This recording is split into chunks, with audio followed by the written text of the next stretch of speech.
Hello everybody and welcome back. And I thought I would begin with a zoom into our current location and predicament. So here's a map of the continent, which is part of the known world, and the adventure for the party really started here in Specularum, though there was a little bit of a altercation on the road to Kelvin. They then were given a ship, and here I've still got my line of the ship's journey, and the fact it seems to have taken 17 or 18 days to get to the Isle of Dread, which is here at the bottom.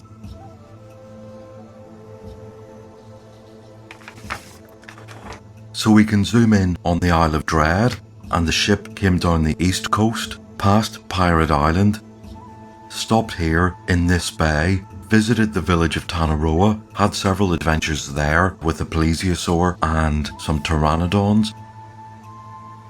They then took a path into the jungle, got a bit lost, found this area, found the small hidden temple, then came up here, found the Rakasta and the Thanaton, fought the Aranea here, and then made their way to the central plateau. Had several adventures underneath it, trying to get to the top. So we can zoom in, and this is the central plateau. They didn't spend much time here, but eventually they climbed over the edge of the central volcano, and we can zoom in on this. They made their way over this north edge, round here to the village of Mantru, and here they are here in this small village. They have spent a couple of days taking advantage of the hospitality that the locals have offered, and they have used it to heal up, and they're in good health. They're going to be rowed on a couple of canoes over to the island. To here, where there is a temple, the villagers are going to row back again. Whilst the party thought that they would be stranded on the island, they have been assured that the islanders have their own boats, and it will probably come to blows, which means once the islanders are defeated, then those boats can be used by the party to go on their merry way. Right, so we will begin the journey in what will be a tropical autumn morning, and despite the altitude, this place is quite warm, largely because there's the heat of the lava coming up from under it, and also it's enclosed in this circle of volcanic cliffs, which makes it a bit of a sun trap. But yes, there isn't really much of a change of seasons closer to the equator, but it might be coming into the rainy season. Let's do a weather check. I haven't done this in ages, on the assumption that every day is a tropical sunny day. I had gotten into the routine of using the monster reaction chart to determine the weather, and these reaction descriptions fit nicely to, well, the fact that we personify the weather and give it characteristics.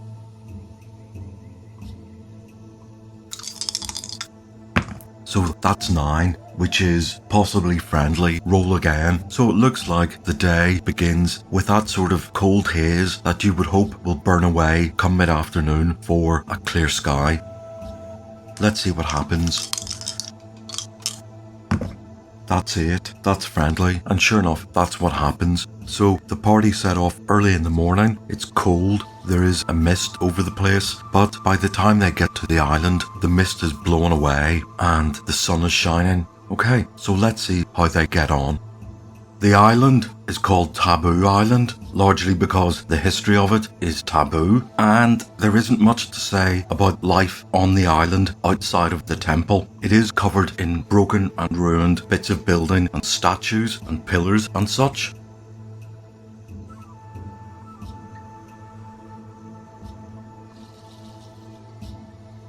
This is the main map, and this is the western edge of the island, and these are jetties for ships. There appears to be a slight bit of beach here on the southern side of the island, and I think it would be a bit too vulnerable to approach in a boat straight on. So the party are going to disembark maybe half a mile away around the coast and walk towards the temple. Also, Carrick is curious to check on something that they managed to see over the treetops from the top of the cliffs. So that is what happens. The villagers row the party across the lagoon, avoiding the western edge. They do a north turn and the party disembark here, and the villagers wave them goodbye and say good luck. They don't have to go far inland to see bits of ruined building.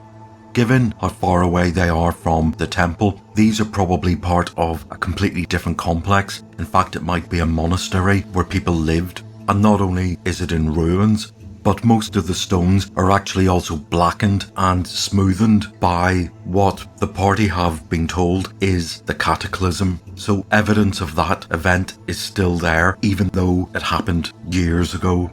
And in fact, they can also gauge that it must have been many hundreds of years ago by how much the jungle has grown back and how far down into the jungle the blackened bits of ruins go. But up ahead, they see what looks to be quite a large but narrow thin spike sticking out of the jungle. And when they try to find a path towards it, they move to one side and the perspective changes shape from head on, where it looks like a spike, to more of a side view where it looks like the fin of a fish. This is what Sylvia thought might be a giant sundial, as it seems appropriate that such a temple would have been given over to the worship of the sun, but it is still a remarkable structure.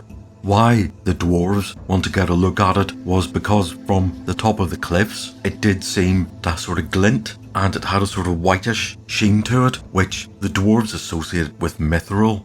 It seemed to be too regular and strong to be silver, which is a relatively soft metal. And they thought, rubbing their hands, if this is mithril, it's worth the price of all of Rockholm put together.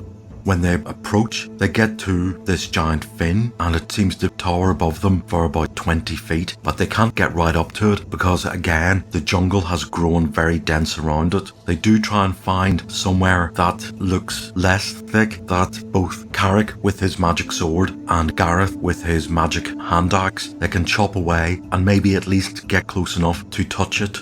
Even before they get right up to it, it's apparent that at least 3/4 of it has been covered with a sort of moss or algae, and it's a very thin layer, so it's still smooth. It almost looks like the green baize of a pool table. That would be our reference. You know, that's not a Mystara analogy, by the way. So when they do get up to it, Carrick sweeps a hand across the smooth surface, and like a stripe of clear metal paint through the green, the underlying surface is revealed. And yes, it is a silvery metal. Donard asks, but is that not just steel? Carrick looks over his shoulder and replies, oh, it's a bit too white to be steel. Can you pass me your hammer? Donard duly passes his warhammer over the bushes towards Carrick and Gareth, who are enmeshed in the jungle up to their shoulders whilst standing by this metal fin. Gareth gives it an almighty slam with Donard's warhammer, and the reverberation is like the biggest gong they have ever heard, and they can hear it echoing off the ridge of the volcano, and it must travel for miles, even all the way to the village. Well, says Liz when the boom subsides and stops vibrating, if nobody knew we were here before, they will now.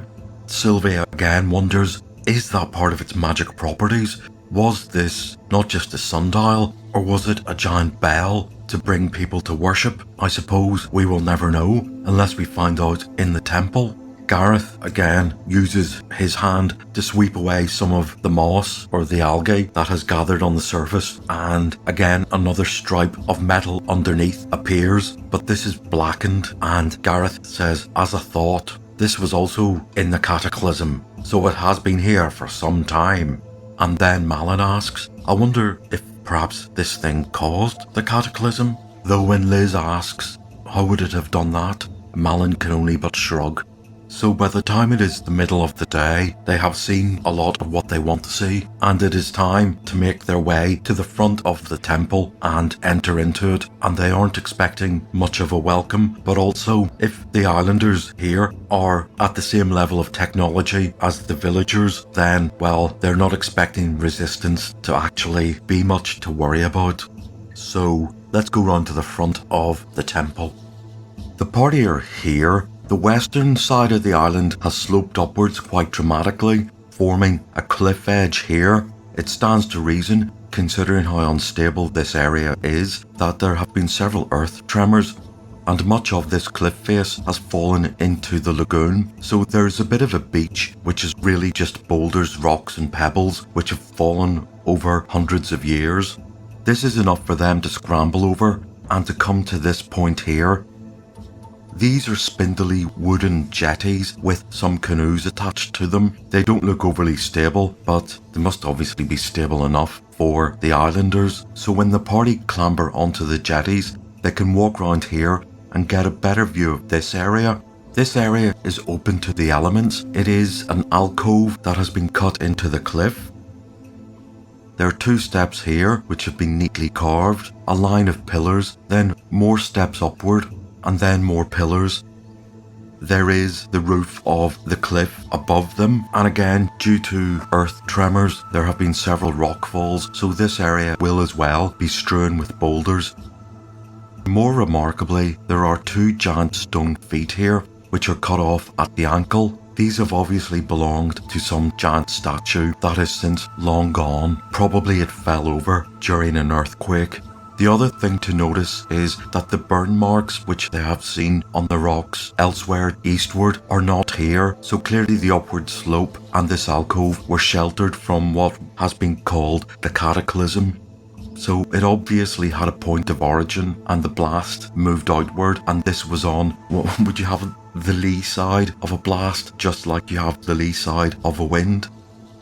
So they're going to move into here, back again at their normal walking speed. You are told that you don't roll for wandering monsters. I'm still going to roll for the earth tremor. So if I roll 12 on 2d6, there is an earth tremor. Then we can roll for the severity, and if we get a 6, there's a chance for a rock fall, and maybe the party got hit. Oh, that's an 11. That's close, but it isn't 12, so maybe there is a slight vibration, but no, there's no earth tremor. And here we are, back in our classic dungeon map, with every square equals 10 feet. The sun is setting, it's coming into the latter half of the day, so it will be shining inward here. At some point, the sun will set behind the ridge of the volcano, which will make the evening come in sooner, even though the sky above will still be bright. The passage narrows here by a load of boulders. That could have been a natural result of the earth tremors, but in this case, the module tells us that it has been done by the local tribespeople. We're going to send Liz forward to see if she can hide in shadows and spy out what might be on the other side of this rock fall. Her hide in shadows is 65. Right, and she throws a 57. Good. So Liz herself can make it up to here, and she can spy in. It mightn't have been apparent because of the daylight and the sunlight shining through, but as she approaches, she can see the yellow flickering of a giant fire, and sure enough, in the centre of this massive chamber is a large campfire, and it isn't apparent to her yet, but this area here has been, in the ceiling, has been opened to the elements. Again, whether that was deliberate or part of a natural collapse, well, we probably won't find out. However, on this spot here, where it says 31, there are some people keeping guard. Clearly, the sound of the massive booming when the party struck that metal fin shape outside, and the fact people may have been keeping watch from the roof of this temple. There is a small welcoming party. It is only 4 people, 3 fighters plus 1 tougher looking guy, so Liz can creep back and inform the party this is what's going on. This rockfall makes it so only one person can pass through at one time, and the person with the highest armor class and the highest hit points is Donard, though Carrick himself these days has a great armor class as well. Right, so we might as well prep. I didn't memorize Bless. I've got 2 hold persons and I've got striking. There is of course the usual haste, but given that, according to Liz, these people look to be much like the villagers, they don't seem to be the biggest of threats. So will we hold off on the spells, or will we buff up slightly? I mean, we could put invisibility on ourselves, but then we wouldn't be heard. We could also cast a fireball into there. Right. Or even a sleep spell might do it. No, I think because there's 4 of them and they aren't the toughest, we will just take them on and try to keep our expendable resources for a more crucial point. Of course, that is always going to be the next one. Right, I'm a bit thrifty with these resources, even though you can rememorize spells every day. So let's just do that. Let's just have Donard and Carrick going first, or else we could pop an arrow through.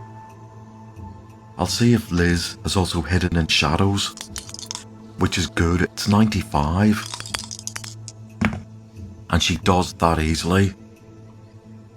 We've decided we're going to fight these people. We've been told they are under the thrall of the Copru and they have shown themselves to be violent to the villagers.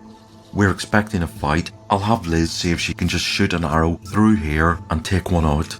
Her ranged Thaco is 13 and she does 1d6 plus 3. The 3 comes from her weapon skill, which adds plus 2, and her short bow plus 1.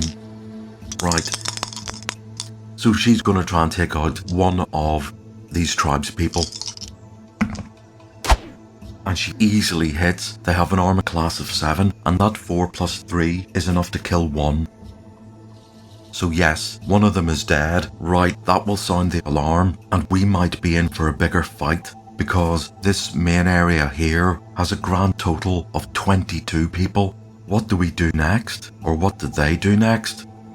We'll work that out in a second. The party can hear some sort of consternation, can hear some kerfuffle happening there as one of their number gets shot by an arrow. I think Liz is going to have to creep back again for an update. It may not have been the wisest to suddenly warn everybody, but okay, let's see, can she sneak again? And that's a 62, which is very close to her limit. So yes, there may be many eyes on this, but she can go up and she can report that there is a grand total of about 26 people in this room. They seem to be gathered around here, and this front line here has got the big burly fighter plus 4 more. Everybody is armed with spears, which means they can throw them. This is going to look nasty. Tonard is not known for his patience, and he might just want to just go in there and attack them. Given his armor class, and given that these are just really level 1 fighters, he could probably withstand a lot of these spear throws. I mean, they would need a natural 20 to hit him. And out of 26, the odds are 2 might get through, and he could survive that. He could even survive 8 of them getting through. So yes, he could go in there and cleave them. But we have a magic user with Fireball. He also has invisibility, mirror image, and shield. So when Liz comes back again, Malin says, "Stand by, let me do my thing." So he's going to cast shield upon himself. That will drop his armor class against ranged weapons to 2. He's going to cast mirror image and we will roll 1d4. And that's a massive 1. So if he gets hit at least once, that will be absorbed by that one image. Right. And he can cast invisibility upon himself. So with all of that upon himself, Malin can walk up here and then, by surprise, just cast Fireball into here and frankly wipe out at least 20 of them. He can either wipe out the whole mass here, or he can try and take in the lot here. Explosion in a sphere 40 feet diameter. So that is this area here. That won't take out the party which is here, which includes their chief and 6 other men.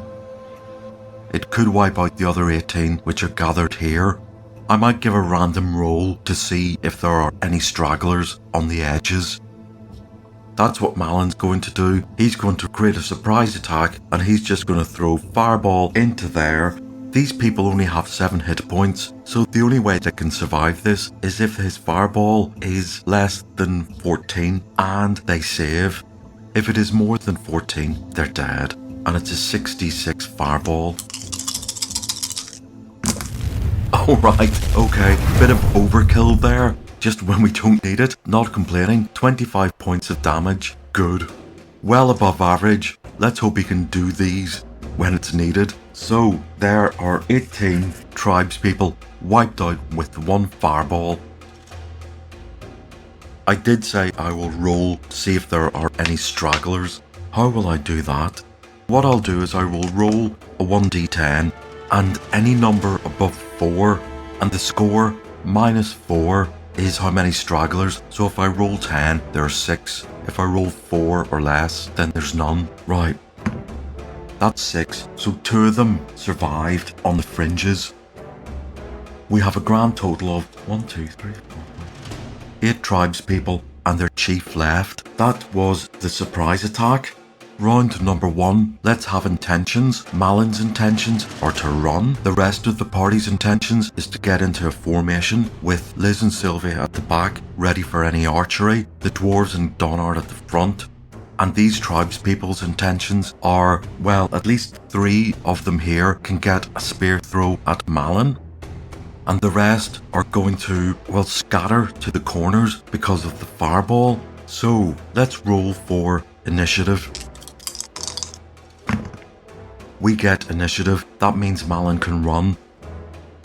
It also means we can get 2 missile attacks in, one from Liz to shoot one of the spear throwers here. There is a short range bonus, so that is a 6, and that hits armor class 7. She does hit, she does 5 damage, takes 1 down to 2. Sylvia easily hits and kills another. I think the chief is going to call for his troops to come back and reinforce this area, so it is round number 2. I don't think it really matters who wins initiative because these people are going to hold the line. They're not going to budge. They might throw a spear, though they might keep their spears for melee, considering all their friends' spears have died. There might also be a weapons rack where there are spare spears. Let's roll for initiative. We get initiative. Okay. Movement. First, Donard, Carrick and Gareth in single file move over these boulders. This means Sylvia and Liz do not have line of sight. Spells. Malin doesn't have line of sight. Sylvia could have cast sleep, but unfortunately that would require dropping her bow. So we have melee, and this is enough distance for Donard to get into melee range, but not to have time to fight. The boulders are a bit of an obstruction, which did slow him. Okay, it is their turn, and he is going to face off 1, 2, 3, 4, 5, 6, 7, 8 spear attacks. Okay, 6 of these will be thrown, and they need a natural 20 to hit. Whoa, close call, but not good enough. I will do 2 melee attacks from 2 of the lesser fighters. Again, 2 misses, and then I will do the chief. And his melee Thaco is 17, so he still needs a 19 to hit. Close, but no cigar. So it's round number 3. We get initiative again. This gives Donard a chance to mallet the chief in the face, and also gives Carrick and Gareth a chance to get into melee range. That's movement. Missiles, same thing. The dwarves are blocking the passageway. Again, Sylvia hasn't dropped her bow. No spells. Melee for us is Donard. The chief has 32 hit points. And Donard takes 1d6 plus 5, so he takes 6 points. He's down to 26. Right, there go. Now they don't have a ranged attack because the 3 spear throwers have to run and fetch more spears that are lying around this chamber. They don't have a ranged attack. They are on melee. All of them are going to pile on Donard as the dwarves have really just made up the distance. I'm going to do the chief as the dark blue dice. His Thaco is slightly better, but still not good enough. He deflects those blows easily. So it's round number 4. Let's roll for initiative. We get initiative for 4th time. I'm not going to complain. We're going to have Liz and Sylvia climb through the gap and get here, ready to archery eyes anybody. Malin is still staying well back. He's done more than his fair share. Now we have 2 dwarves and a cleric. Donard is on the chief, and he misses. Gareth is on one of the normal fighters, and I have to remind myself that Gareth does d6 plus 3 damage, 2 for his hand axe plus 2, and 1 for strength. Doesn't matter, he misses. And Carrick, who does an amazing D12 plus 4. Right, his melee Thaco was 11. He easily hits and he culls one of the fighters. So there is one fighter left, there is one chief left, and there are 5 spear throwers. There were 2 more here who ran back after the fireball. So it is their go. I'll do missiles. We have 5 spear throwers. That's 3 on Donard. All of those miss. And then there's 1 on Carrick and 1 on Gareth. Carrick is the orange dice. And Gareth is the green dice. And Gareth's armor class is 1. So no, they need a 18 to hit him. So that is a lucky miss. That is the 5 spear throwers. There are 2 melee people on Donard. I shall do the chief as the blue dice. And again, both of those miss. So it's round number 5. It's mutual. I'll do them first. So again, I shall do the 5 spear throwers. These are on Donard. They all miss. These are on Carrick and Gareth. Oh, right, again. Gareth nearly gets pronged. At some point, I'm just assuming that these spear throwers will have gathered up several spears. We have our own missiles, and Liz and Sylvia are going to shoot the back line. Liz hits, does 5 damage, takes 1 down to 2. Sylvia, does she hit? With a short range bonus, she does, and she also takes 1 to 2, but they are still alive. Melee, I shall do. One of the fighters has turned onto Carrick and misses. 1 is on Gareth and misses, and the chief is on Donard and misses. So we're on to round number 6. We win initiative again. Right, that's been 5 initiatives and a surprise round. Doing quite well. I'll move this up here. Okay, our ranged attacks. Liz hits and kills a damaged one. Sylvia hits just and kills a damaged one. There are 3 ranged ones left. Donard on the chief. Misses. Gareth on the chief. Misses. Sorry, that was Gareth on a fighter. Carrick on a fighter. Hits and kills 1. So there is 1 fighter and the chief left, and there are 3 ranged people left. I think I forgot in the mutual round to roll for Donard and the dwarves. Oh well, we're winning easily. So it is their go. There are 3 ranged attackers. And they all miss. They have 2 melee attackers. 1 on Gareth and the chief on Donard. Both miss. So we're on to round number 7. This is a bit of a back and forth battle here. Nobody's doing particularly well, hence the fact it's dragged on. They get initiative.